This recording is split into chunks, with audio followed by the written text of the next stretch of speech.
ఆరోగ్యం సరిగ్గా ఉండాలంటే ఆరోగ్యం సరిగ్గా ఉండాలి అని అంటే మన జీవితాలలో క్రీడలు ఎంత అవసరమో అని చెప్పి తెలియజెప్పడానికి ఒక క్యాంపెయిన్ గా ఇది ఉపయోగపడుతుంది.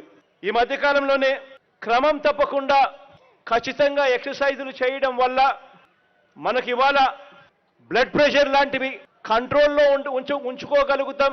టైప్ 2 డయాబెటీస్ లాంటివి నిరోధించడంలో మనం క్రియాశీలకంగా స్పోర్ట్స్ పనిచేస్తుంది. వ్యాయామం అన్నది ఎంత ముఖ్యమో అన్నది ప్రతి అడుగులోనూ కూడా మనకు కనిపిస్తూ ఉంది. విలేజ్ క్లినిక్స్ ద్వారా, ఫ్యామిలీ హెల్త్ డాక్టర్ కాన్సెప్ట్ ద్వారా గ్రామ స్థాయిలోనే ప్రివెంటివ్ కేర్ మీద దేశం మొత్తం గర్వపడే విధంగా ఎప్పుడూ పడని అడుగులు మన రాష్ట్రంలో పడతా ఉన్నాయి. ఇందులో భాగంగానే వ్యాయామం అన్నది కూడా ఎంతో అవసరము అన్నది కూడా గ్రామ స్థాయిలోకి మెసేజ్ తీసుకొని పోయే ఒక గొప్ప కార్యక్రమం ఇది. ఈరోజు బీపీ ఎక్కువైంది అని అంటే దానివల్ల గుండెపోటుకు సంబంధించిన అనేక రకమైన రోగాలు వస్తాయి.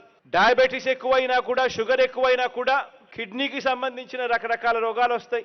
న్యూరాలజీకి సంబంధించిన రకరకాల రోగాలు వస్తాయి. బ్లడ్ ప్రెషర్ ఎక్కువగా ఉన్నా కూడా ఇటువంటివన్నీ కూడా కంట్రోల్లో ఉండాలన్నా కూడా, రాకుండా జాగ్రత్తలు పడాలన్నా కూడా ఖచ్చితంగా గ్రామ స్థాయిలో నుంచి కూడా వ్యాయామం, స్పోర్ట్స్ అన్నది ఎంతో అవసరమైన కార్యక్రమంగా ప్రభుత్వం గట్టిగా భావిస్తూ ఉంది. కాబట్టి గ్రామ స్థాయి నుంచి ఈ కార్యక్రమానికి అడుగులు వేగంగా వేయిస్తా ఉన్నాం.